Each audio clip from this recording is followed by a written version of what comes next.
ese que el paciente a lo mejor llega frustrado y enojado y dice, por mí tragas, ¿no? Entonces yo creo que ese término está muy mal. Por ejemplo, nosotros lo miramos mucho en ciertas series, ¿no? De televisión como Doctor House, ¿no? Que era muy famoso, donde este individuo llamado Doctor House mandaba a las personas que trabajaban con él al domicilio de la persona a buscar por qué esta persona estaba enferma.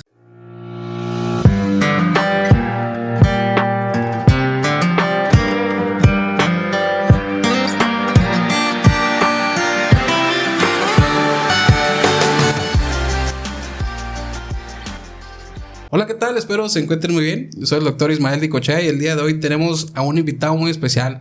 Antes que nada, pues es un gran amigo, el doctor César Abraham Sánchez Ríos. Y al doctor lo conozco, nos conocemos ya desde hace mucho tiempo.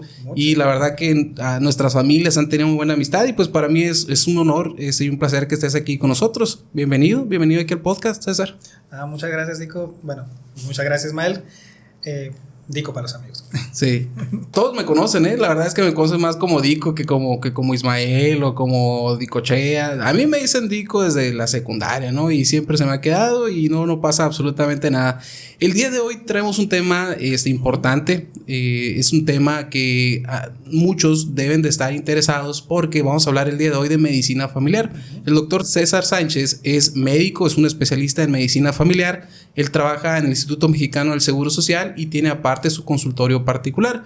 Si nos vamos nosotros a ver un poquito de la historia del Seguro Social, más o menos por allá de 1971 se empezó a crear esto del médico familiar, ¿no? Antes no existía como tal el término así de médico familiar.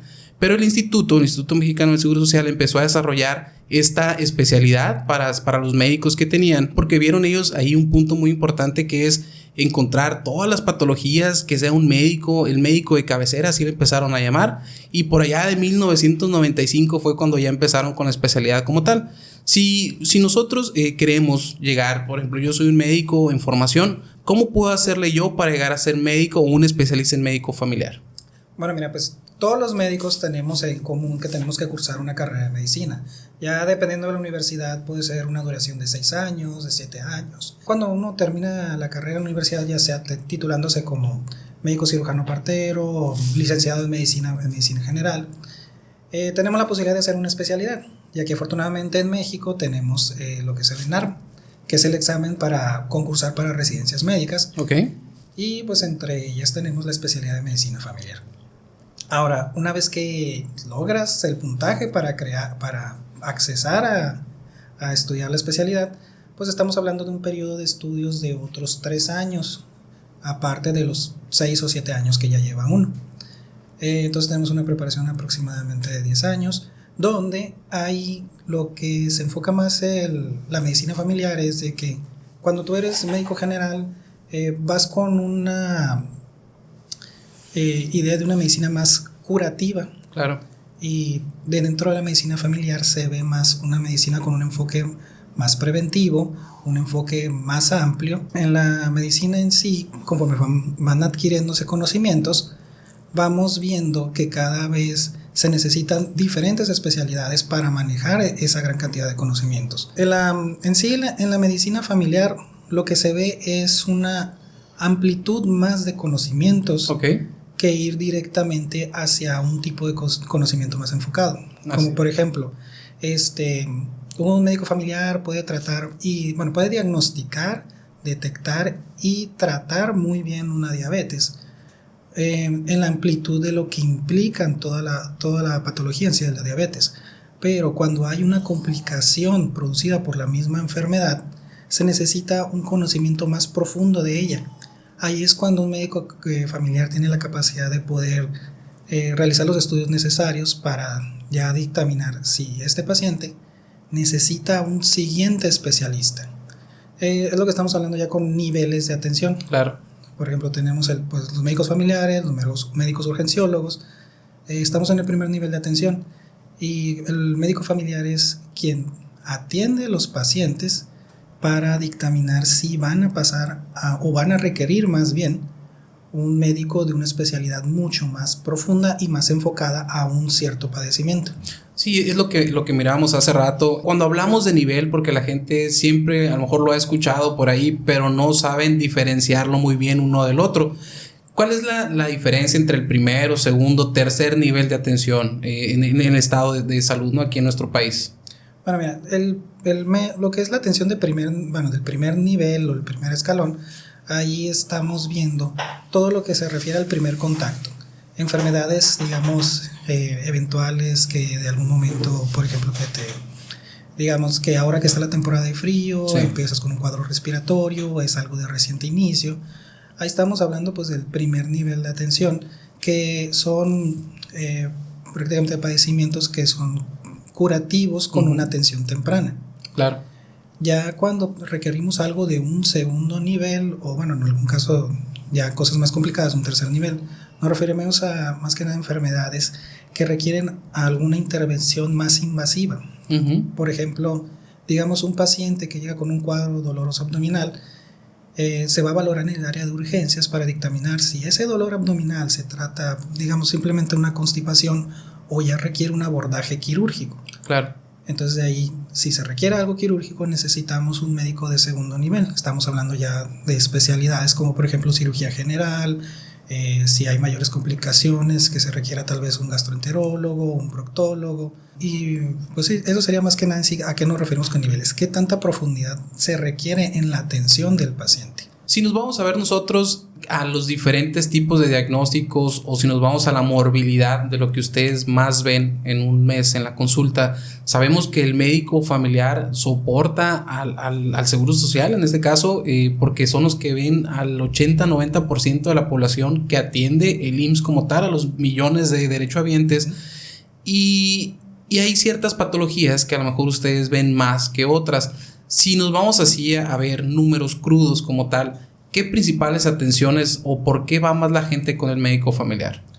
Lo principal y lo que está afectando a todo el país prácticamente son enfermedades crónico-degenerativas, entre ellas la diabetes.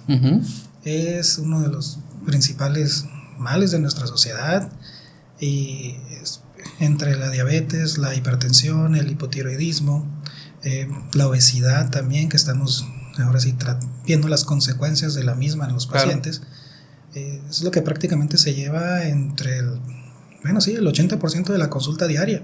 Sí. Sí tenemos consultas pues de enfermedades emergentes, pero también vemos lo que son las situaciones laborales. Cuando un trabajador tiene alguna lesión en su área laboral, cuando por algún motivo de, digamos, una enfermedad general no puede acudir a su trabajo, somos nosotros quienes lo valoramos y dictaminamos si ese padecimiento tiene una limitante para su desempeño laboral. Claro. Ustedes ven no nada más la cuestión laboral, no ven nada más a lo mejor a las personas adultas mayores que tienen algún problema como tal.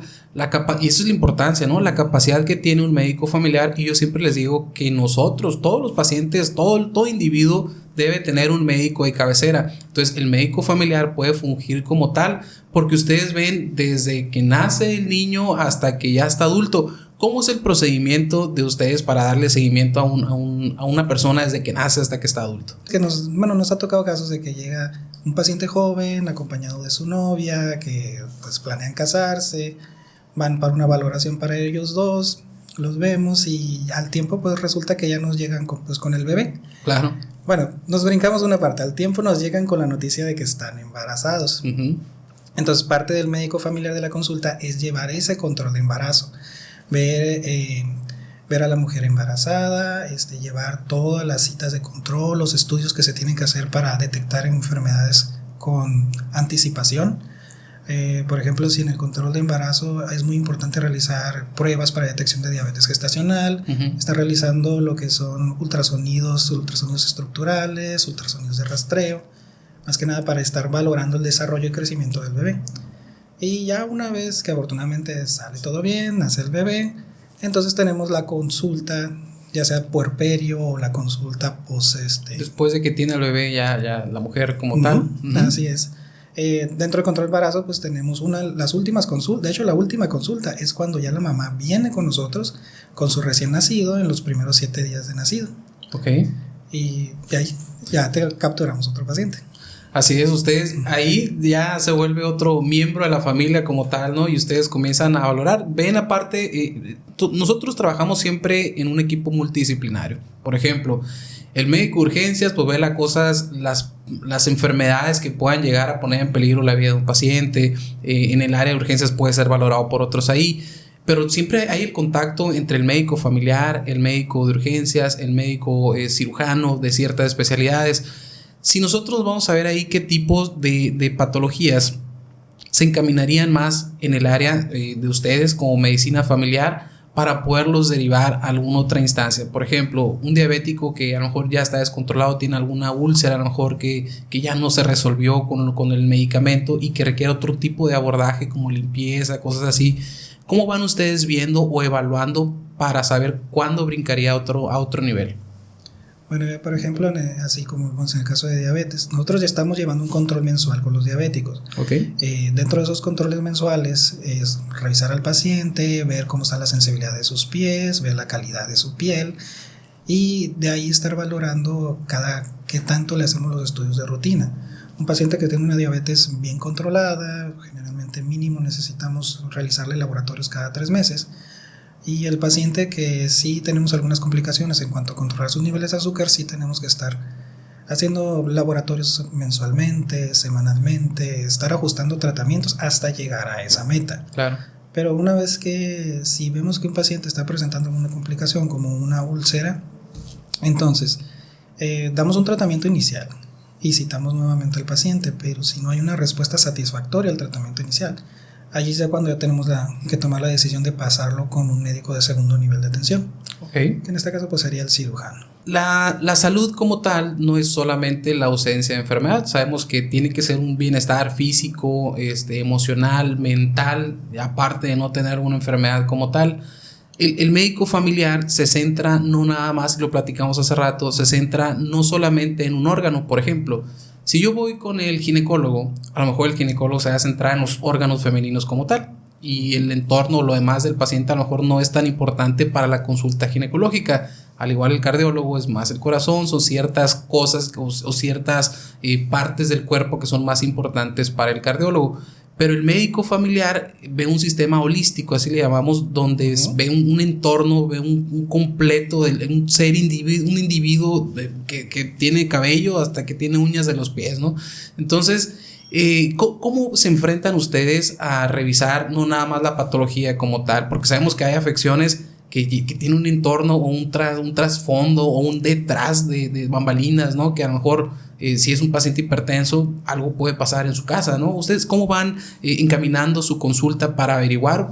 Porque a lo mejor no nada más es la enfermedad, te trae otra cosa ahí atrás, ¿no? Sí, por ejemplo, como te digo, en esta cita de control de crónicos generativos, o sea, el paciente es desde que vemos que cruza la puerta, estarnos fijando cómo camina, cómo viene su respiración, viene, digamos, con una buena actitud, viene nervioso. Sí. Desde que es como estar de detectives, estar mirando todos los detalles y, como te digo, así, desde el momento en que entra, abre la puerta para entrar, cómo te saluda, cómo responde al saludo de presentación del médico. Y pues sí, ya tenemos preguntas así encaminadas para buscar cómo se encuentra todo en casa, qué dormiste bien, claro, qué comiste hoy. Preguntas para tratar de fomentar esa, digamos, libertad de plática, pero al mismo tiempo no ir encaminando esa plática para poder llegar a obtener la información que necesitamos del paciente. Sí. Afortunadamente dentro de, yo trabajo en el Seguro Social y tenemos nuestras hojas de control. Uh-huh.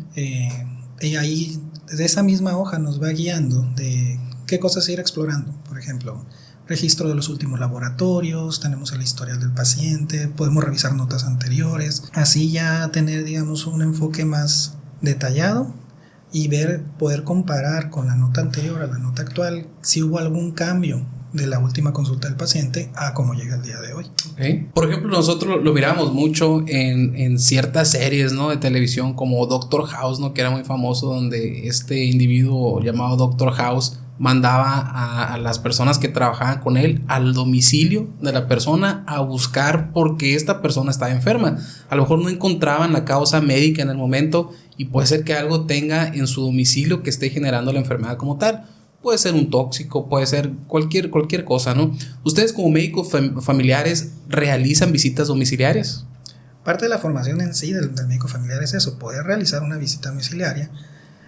Cuando vemos que un paciente, digamos, tenía una consulta programada y por alguna razón no pudo asistir, en sí tenemos esa herramienta de poder llegar a su casa, ver cómo están las condiciones donde vive y averiguar y, bueno, investigar más que nada cuál fue el motivo que impidió que este paciente pudiera ir a la consulta. Okay. Sea ya tenga alguna discapacidad física, alguna discapacidad mental, o incluso simplemente el hecho de que no hay una vía de transporte desde su casa que sea factible para el paciente hasta el centro de salud.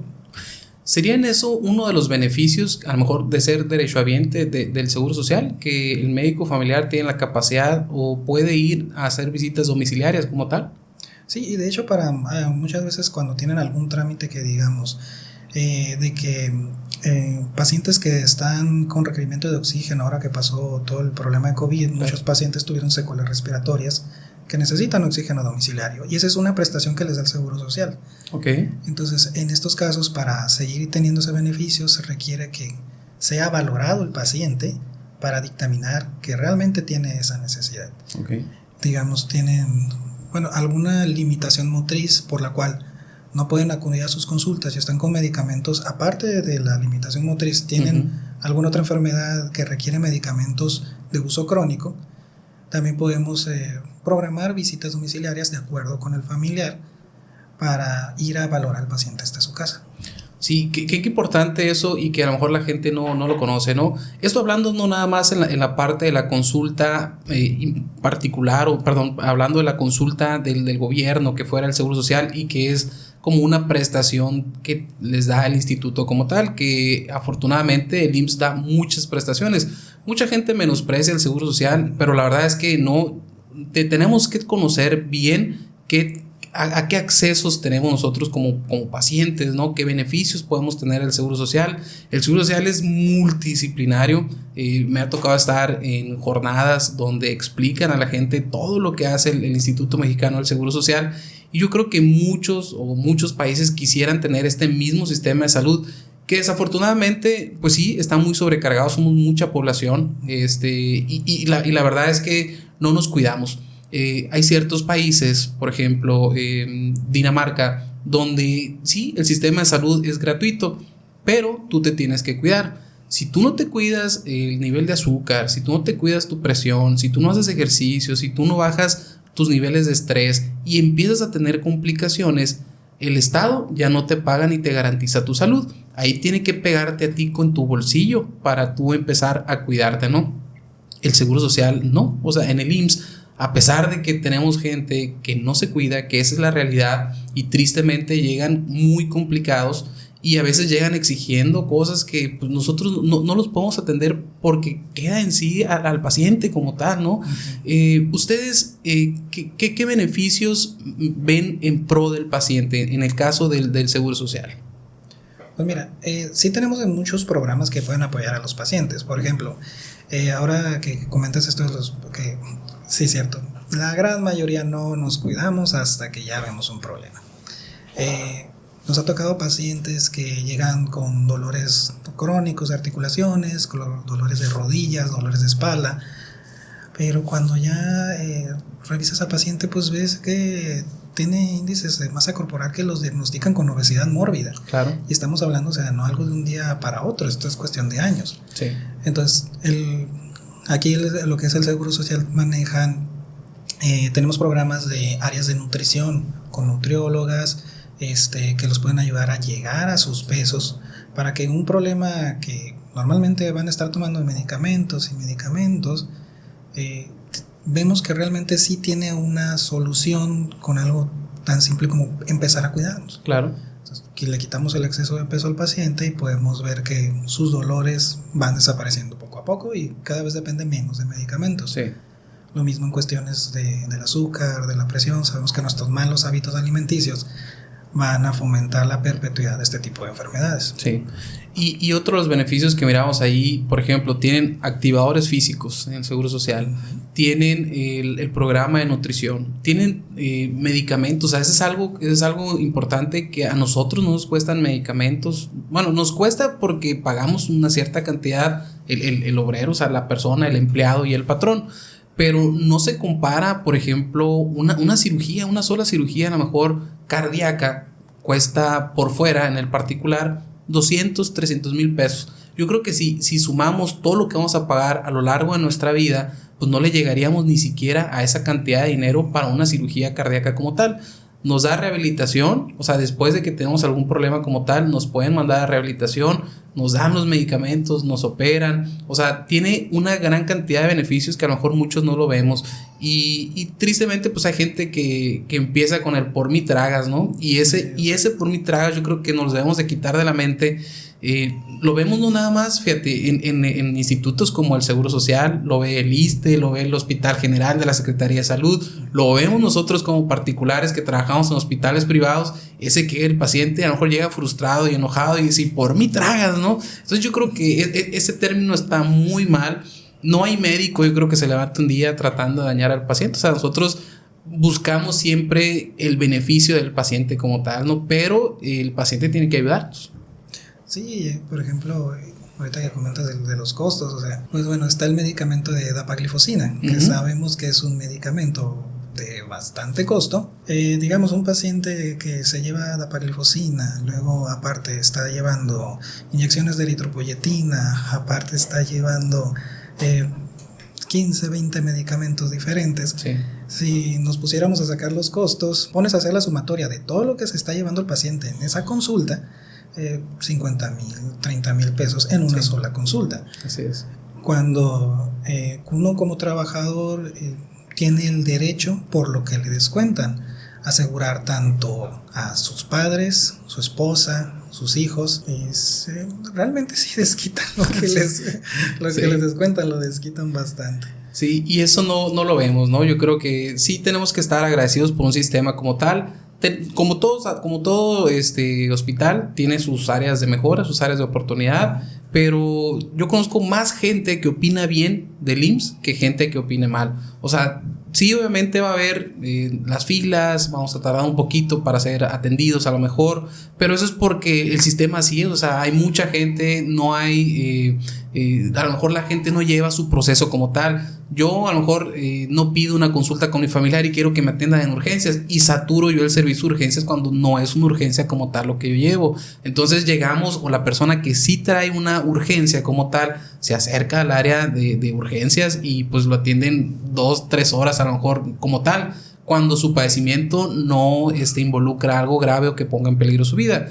Porque igual me ha tocado ver que si nosotros llegamos con una atención o llegamos con una emergencia, una enfermedad que es una emergencia como tal, pues me van a atender inmediatamente. Si me vengo infartando, si traigo una herida, si vengo con una herida punzocortante, una enfermedad que ponga en peligro mi vida como tal, me van a atender inmediatamente. Y el familiar es igual, pero la gente a veces quiere atención rápido, sin batallar, sin hacer filas, y no, o sea, esto es en todos lados. Si nosotros, si ustedes se ponen a averiguar un poco, Canadá, Estados Unidos, creo que tienen una demanda mucho, pero mucho más de los pacientes, tardan más tiempo en que los puedan atender. Canadá tuvo un problema serio, o tiene un problema serio todavía, donde el médico familiar te miraba a los 3-6 meses. Imagínate, cuando una persona que se acerca al seguro social, ya ahorita agarras tu celular, hay aplicaciones del instituto donde tú puedes poner tu cita, ¿no? De hecho, sí, está la aplicación de IMSS Digital. Entonces, desde ahí tú puedes programar cita para tu consultorio de medicina familiar, ingresando más que nada con tu número de seguro social. Y ya con eso en la misma aplicación te dice qué clínica te toca y te da las opciones de las fechas disponibles. Y de hecho, hay clínicas que, por ejemplo, en la que estoy yo, ahí trabajan los fines de semana. Hay consultas los fines de semana y mucha gente no lo sabe. Fíjate. O sea, puedes ir entre semana, apartar una cita sin tener que estar madrugando, sin tener que estarte peleando por una lista. Realmente vas con tu tiempo, programas, y ahí mismo te dicen en qué consultorio te va a tocar y a qué hora te van a atender. Ok. Entonces ya no es tan desgastante el asunto. Sí, Y otros beneficios que miramos ahí por parte del instituto es el tema de incapacidades. Si nos vamos así a grandes rasgos a hablar, ¿qué tipo de incapacidades da el Seguro Social? ¿Cuáles me pudieras decir? Bueno, mira, básicamente tenemos dos tipos de incapacidades. Está la incapacidad por la enfermedad general y las incapacidades por riesgo de trabajo. Ok. Entonces, las incapacidades de enfermedad general son, digamos, cualquier enfermedad infectocontagiosa, algo que no esté relacionado a una actividad laboral.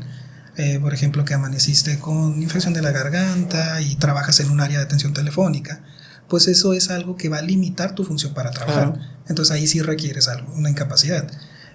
Digamos, de hecho tuve un paciente el día de hoy que está incapacitado porque resulta que el fin de semana fue una posada, en lugar se rompió el palo de la piñata, agarraron un palo de los que usan para... de escobas y eso. Sí, de hecho un palo de escoba. Ajá. Y resulta que se lastimó la mano. Sí. Entonces, ese es tiene una limitante física para laboral, pero pues como no tiene realmente una relación con su trabajo, claro, pues ahí sería más que nada una incapacidad por enfermedad general. Y bueno, pues tenemos el otro tipo, que es las incapacidades por riesgo de trabajo. Prácticamente tenemos 3 tipos de riesgos de trabajo. El médico familiar dictamina lo que son los riesgos inmediatos. Uh-huh. Cuando estamos hablando que te sucede un accidente en tu área laboral, digamos que estabas trabajando, vas camino, digamos, al comedor, que es porque es tu hora de comer, te resbalas con algo y tienes una caída. Ese es un accidente que ocurrió dentro de tu área laboral y pues dentro de una actividad que estaba ya dictaminada dentro de tu trabajo. Claro. Porque tenías un horario para comer y te dirigías al comedor. Digamos que estabas trabajando en alguna maquiladora y uno de los aparatos se descompuso algún tubo, algo te golpeó. Es una actividad por un accidente, o sea, es una acción súbita que no estaba planeada. Luego pues tenemos las incapacidades también que son de trayecto. Uh-huh. Cualquier cosa que tú vas en un camino directo de tu casa a tu trabajo, sucede, chocas, caes en algún bache, te bajas del carro, pisas mal y te tropiezas, todo lo que sea una causa de una lesión, pero que esté relacionada dentro de tu ruta de trabajo. Aquí yo creo que es importante señalarlo, ¿no? Porque si yo voy a mi trabajo y de repente se me acomoda un Oxxo por ahí y me bajo a comprar un café y justo al bajarme para comprar el café, ¿incluye como accidente de trayecto o ya no? No, ahí ya no. Ahí ya saliste de tu ruta lógica, claro, de tu casa a tu trabajo, o viceversa, que vas saliendo del trabajo y ya vas directo a tu casa, pero pues que se te ocurrió llegar por algo de cenar, ya no, claro, ya no entra como un riesgo de trabajo. O sea, tiene que ser desde que yo salgo de mi casa, ya sea si tomo un vehículo, por ejemplo, incluiría si yo voy caminando, salgo de mi casa, no tengo un vehículo para trasladarme a mi lugar de trabajo y tengo que caminar unas 2-3 cuadras. Voy caminando y en el Inter me asaltan y me golpean. ¿Eso entra como accidente de trayecto? Sí, entraría como trayecto porque es en la ruta directo, claro, o sea, que no tienes un medio de transporte para salir directo de tu casa, pero pues digamos que vas caminando de tu casa a tomar el autobús o que vas caminando de tu casa al área donde vas a tomar el Uber. Sí, es dentro de tu trayecto lógico. O sea, cualquier cosa que suceda en eso, dentro de un trayecto lógico. Y existe un tercer tipo de riesgo de trabajo, que es lo que se conoce como una enfermedad laboral. Uh-huh. O sea, algo es que está relacionado a lesiones producidas por tu actividad laboral. Claro. Antes teníamos, por ejemplo, prácticamente estaban más que nada ese tipo de riesgos a personas que trabajaban en minas por pues la exposición a contaminantes, asbesto, y eran pacientes que quedaban con secuelas en enfermedades respiratorias, claro, por la aspiración de polvos. Uh-huh. Actualmente, y algo que estamos viendo mucho aquí en nuestra ciudad, es en las empresas maquiladoras, que por ahora sí el uso y sobreuso de extremidades, los pacientes empiezan a tener lesiones que en algún momento llegan a ser permanentes. Entonces, eso se consideran riesgos de trabajo de tipo de enfermedad laboral. Sí. Nada más que esos no se dictaminan de inicio. Ok, esas tienen que llevar un proceso como tal. Sí, o sea, llevan un proceso de investigación por parte de salud en el trabajo. Para llegar ahí, primero pues vas a pasar por tu médico familiar. Ya con tu médico familiar va a revisar si hay alguna relación y si la lesión, digamos, tiene tendencia o tiene riesgo de ser algo permanente, derivarte al especialista adecuado para evaluar si esa lesión está realmente relacionada con tu actividad laboral. Sí, Sí, y aquí nosotros lo vemos, fíjate, por ejemplo, vemos las contrapartes. Tú eres médico familiar, yo soy médico en el trabajo, pero yo no trabajo en el instituto, yo trabajo en una institución como tal particular.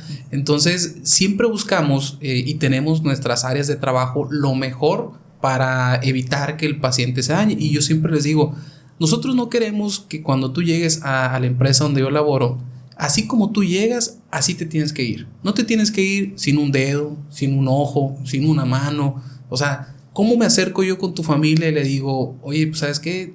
Tu familiar no va a llegar el día de hoy porque o está hospitalizado, o porque una máquina lo aplastó, porque un yucle a lo mejor en la mina lo aplastó. Entonces, la parte que hacemos nosotros en el área laboral es importantísima para evitar que lleguen a ese tipo de lesiones. Pero sí es cierto que hay otras empresas que a lo mejor no cuidan mucho esa parte, no ven bien la parte ergonómica de las estaciones como tal, o esta persona ya tiene algún otro problema, y si nosotros agravamos ese problema, pues solamente va a entrar como una enfermedad profesional, ¿no? Así es, igual es así, ya tiene lesiones previas de las que no había dicho absolutamente nada, porque lamentablemente sí se da el caso. Personas engañan para tratar de, ahora sí, tener algún tipo de pensión o beneficio, claro, sin importarle los demás. Sí. Por eso lo que son enfermedades laborales no se dictaminan en ese momento. Tiene que llevar un periodo de investigación, y después de ese periodo de investigación es cuando ya realmente se puede decir si realmente va a ser eso, una enfermedad laboral. Sí, y en ocasiones el médico laboral pues se acerca a la empresa como tal a hacer alguna evaluación, buscar si es realmente una enfermedad profesional o no. ¿Ustedes qué cosas ven más? Sé que a lo mejor las entesopatías o las enfermedades de las articulaciones son las que más ven, pero ¿qué diagnósticos en el área de medicina familiar cuando se acerca el paciente y les empieza a decir como que me siento que estoy cansado, o como, ¿qué refiere el paciente para ustedes empezar a encaminar el proyecto? Decir, ¿sabes qué? Yo creo que va relacionado a su trabajo. Bueno, mira, obviamente tenemos que primero interrogar ampliamente del tipo de actividad laboral y qué movimientos está haciendo en ella.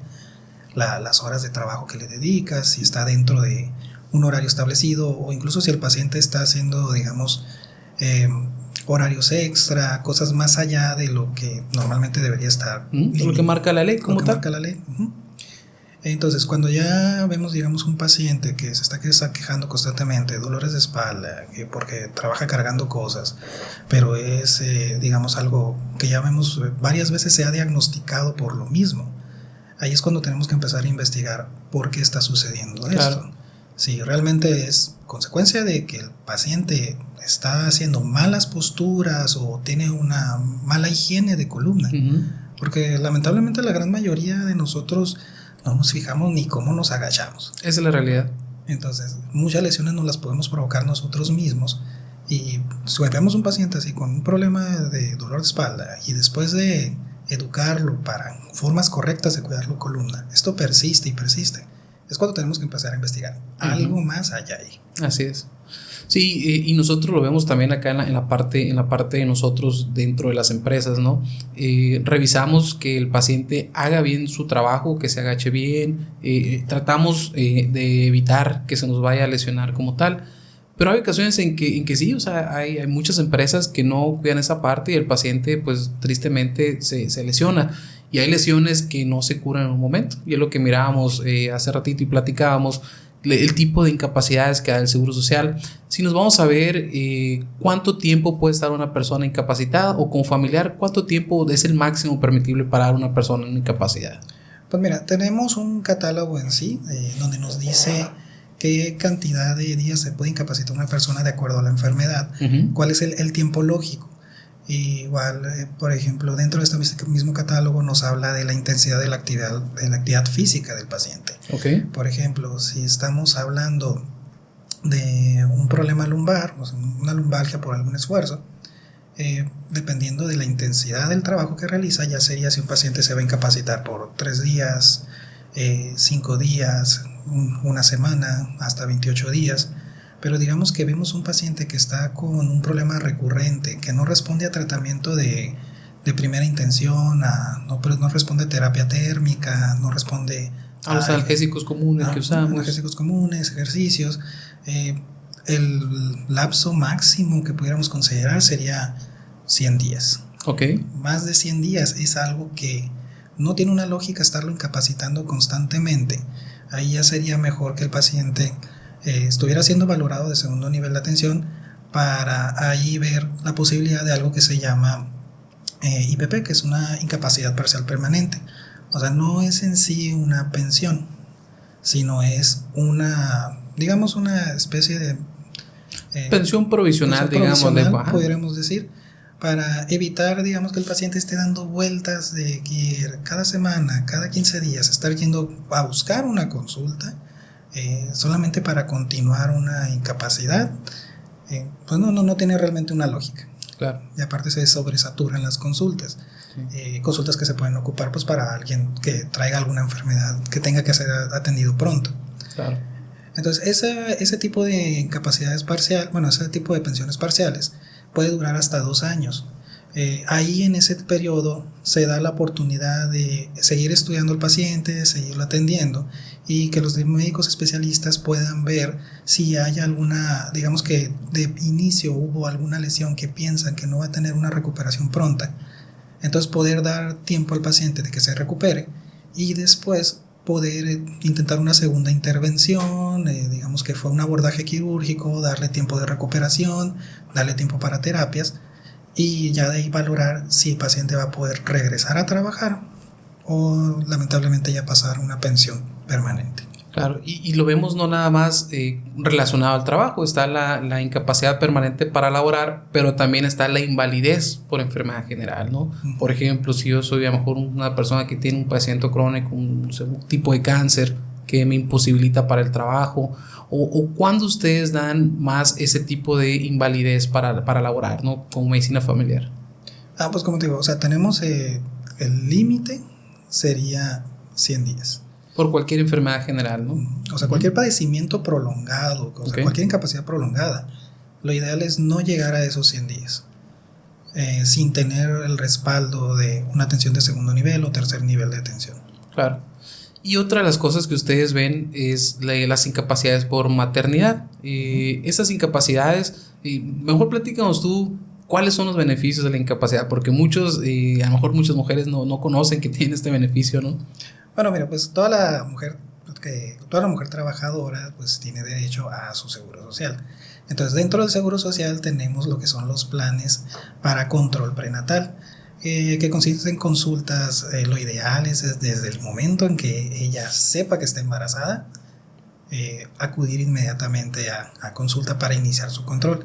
Ahí le programamos citas para dentro del primer trimestre, del segundo trimestre, poderle programar con tiempo laboratorios para sus chequeos, estar pidiendo ultrasonidos y también pues le programamos la cita para tramitar la incapacidad por maternidad. Okay. Antes se daba en 2 partes. Se daba una incapacidad antes, 7 semanas antes de que naciera el bebé, uh-huh, y 7 semanas después. Okay. Pero sí pasaba en ocasiones que la fecha probable de que naciera el bebé ya sabemos que no es exacta. Así es. Siempre va a haber una variabilidad, 1 o 2 semanas de diferencia y había veces que incluso esas incapacidades pues se tenía que hacer muchos trámites para que se completaran los días que les corresponden. A una mujer embarazada le corresponden 84 días de incapacidad en total. Okay. Entonces actualmente lo que hacemos es programamos una cita a la semana 34 para darles ahí su incapacidad de pre y post maternidad. Okay. Ahora también hay un acceso a unas semanas más, ¿no? O sea, la mujer puede decir, bueno, yo creo que mi embarazo va bien, a lo mejor el tipo de empleo que yo tengo, pues me da para descansar a lo mejor unas 2 semanas, mi patrón me puede descansar o ponerme en un área menos crítica donde ponga menos en riesgo a mi bebé como tal, y a lo mejor me puedo ir, ¿hasta qué semana me puedo ir? Pues mira, sí tenemos en el portal de Seguro Social están los trámites para algo que se llama prórroga de incapacidad. Entonces, lo que se puede hacer ahí es mover la incapacidad, 2 semanas más, pero siempre y cuando la embarazada no tenga ninguna complicación. Okay. O que su actividad laboral, si ella decide extender su tiempo de incapacidad, moverlo, estar trabajando más tiempo, digamos que esté trabajando a la semana 36 todavía, pues que su actividad laboral realmente se lo permita. Una embarazada, digamos, que está en un puesto de oficina, que no requiere un esfuerzo físico, pues tiene más esa libertad de poder hacerlo que si es una embarazada que está trabajando en un área que requiere mucho tiempo de pie, caminando mucho, estar mucho tiempo de pie, operando alguna maquinaria. Bueno, yo no solo a las que tienen trabajos pesados realmente, pues no se los recomendaría. Sí, no. Pero pues la ventaja de hacer ese movimiento de esas 2 semanas implican pues 2 semanas más con tu bebé. Claro. Entonces es un gran beneficio para ellas.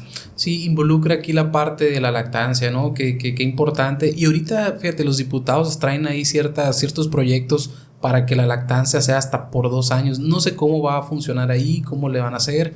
No sé si van a alargar más tiempo para que las personas estén fuera de casa. Hay países en los que sí duran 1 año, 1 año y medio fuera del trabajo, pero el estado, o sea, el país como tal, les subroga, ¿no? Les paga esa parte. No sé qué están trabajando los diputados. Ojalá y se llegue a algún acuerdo, porque sí es en pro de la salud de los pacientes.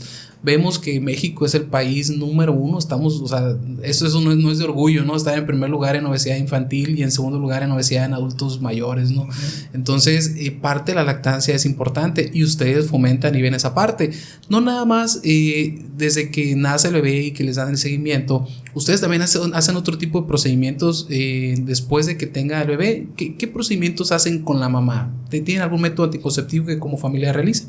Bueno, mira, cuando estamos con el control del embarazo, damos información a la mujer embarazada de los diferentes métodos de planificación familiar con los que contamos.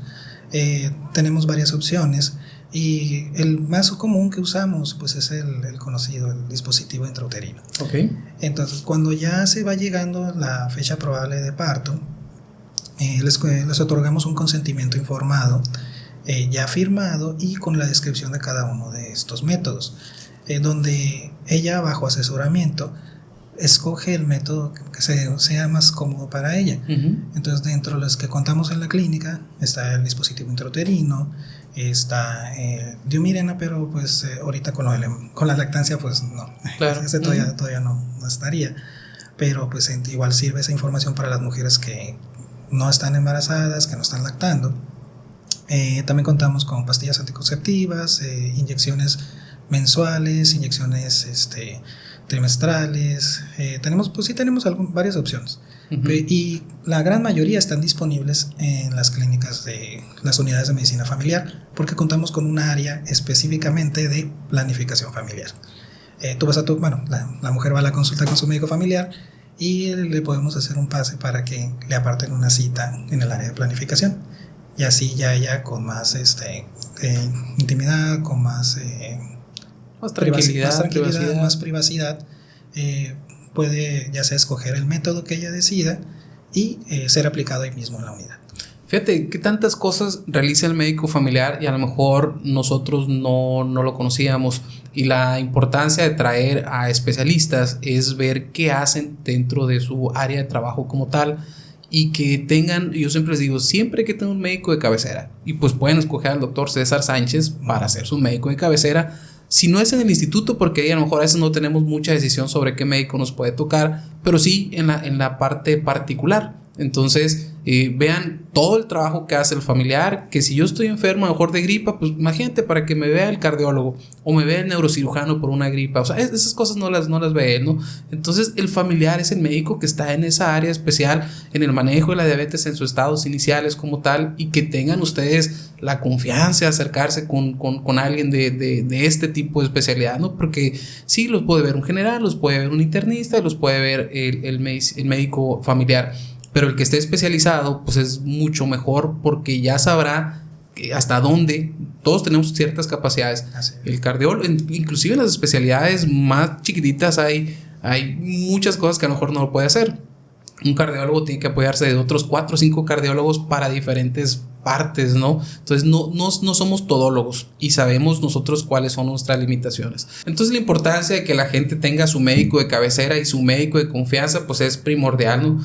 Si alguien de nuestro público quiere irse a atender contigo, que mi recomendación es que vayan, porque el doc es de plena confianza y todos los doctores que yo traigo aquí son médicos con los cuales ustedes se pueden acercar sin ningún problema. Son médicos éticos que sabrán sus limitaciones y sabrán canalizarlos con las diferentes partes. ¿En dónde te podemos encontrar, doc? Mira, yo actualmente ya abrí mi consultorio particular. De hecho, me encuentro en un lugar que se llama Espacio Calla. Estoy ahí junto con mi comadre, novia, por si me ves. Ella es una cosmiatra, se encarga, pues como hemos platicado, o sea, la salud no solamente es la ausencia de enfermedad, también la salud tiene mucho que ver con verse bien y sentirse bien. Entonces ella, entre ella y yo estamos combinando lo que es salud y belleza. Entonces el lugar se llama Espacio Calla, ahí yo tengo mi consultorio. Es por la calle Osa Mayor, número 553, y Otón Almada, aquí en la colonia Paseo del Sol. Se van a estar apareciendo las redes sociales del doctor César Sánchez. ¿Te pueden encontrar en algún otro lado, aparte algún número de telefónico? Bueno, me pueden localizar en el número telefónico, es un celular 6622-796514, o igual seguirme en mi Instagram, es dr.cesar.sánchez, igual en el Facebook. De acuerdo, sí, ahí van a estar apareciendo toda la información del doc para que se acerquen, vayan a la consulta, la importancia de que alguien les dé seguimiento, porque créeme que muchas veces aquí a mí que me llegan urgencias, llegan y dicen, pues bueno, ya llegué, ya me resolvieron la urgencia, ¿y ahora qué sigue? O sea, porque si vuelven a ir a urgencias, a lo mejor no van a encontrar a mí, van a encontrar a otro. Entonces no es un seguimiento como tal del paciente. Por eso tienen que tener su médico de cabecera para que su médico esté guiándolos a través del proceso de su vida y les diga, ahorita ocupas ir con el pediatra, ahorita ocupas ir con el cardiólogo, o yo te puedo atender y te vamos a dar manejo por cosas a lo mejor que no sean muy específicas que ustedes puedan resolver, ¿no? Que ya vimos que es entre el 80 y el 90% de las enfermedades ustedes lo ven, ustedes pueden dar diagnóstico y tratamiento, ¿no? Sí, así es, o sea, muchas veces también nos pasa de que tenemos algún malestar y, bueno, digamos un paciente tiene algún malestar y no sabe realmente con quién ir, anda con un problema de que la gripe constantemente, con los cambios de clima y voy con el neumólogo, voy con el alergólogo, voy con el otorrino. Y ahí es donde entraría el médico familiar. El médico familiar te revisaría, te valoraría y ver realmente si necesitas acudir con un médico de segundo nivel y específicamente con cuál. Y aparte pues ya llevar todo el protocolo preparado pues para que no pierdas tiempo. Porque pues imagínate, vas a una consulta. Tiempo y dinero. Vas a una consulta con un cardiólogo y digamos vas sin un electrocardiograma por lo menos o sin estudios previos. Entonces te va a ver la consulta y te los va a mandar a pedir. Entonces, y te va a volver a ver. Y te va a volver a ver y es otra consulta. Entonces, claro. O igual, como te contaba, andas con un cuadro respiratorio, tú piensas que dices, no, pues voy con el otorrino y resulta que el otorrino te manda con el alergólogo. Así es. Cuando pues pudiste ver primero a tu médico familiar y de ahí ya poderte encaminar si se requiere a un segundo especialista. Si no, como los conocimientos de medicina familiar no van tanto a la profundidad en un tema en específico, sino van más hacia la amplitud de los diferentes padecimientos que puede padecer una persona y su familia. Así es. Pues Doc, muchas gracias por estar aquí con nosotros. Saludos a nuestros amigos, querían que les mandara saludos, ¿no? Sí, especialmente de Santiago. Sí. No, saludos, muchas gracias por haber estado aquí con nosotros. ¿Algo más? ¿Alguna recomendación que nos quieras dar? Bueno, pues sí les recomiendo que me sigan en mis redes sociales. Voy empezando en cuanto a lo particular, pero sí me gustaría compartirles más que nada, o sea, si tienen algunas dudas, mandarlo por algún mensaje, voy a empezarles a compartir cosas como hábitos que tenemos que cambiar, porque gran parte en sí de nuestra salud es la prevención de enfermedades. Claro.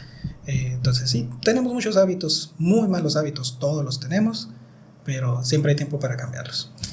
Y primero identificarlos, porque a lo mejor no sabíamos que teníamos ese mal hábito, ¿no? Entonces por eso nuestro médico familiar nos va a decir por dónde caminar. No, pues muchas gracias. Pues cuídense mucho, seguimos pendientes, seguimos a la orden. César, muchas gracias. Gracias, Ismael.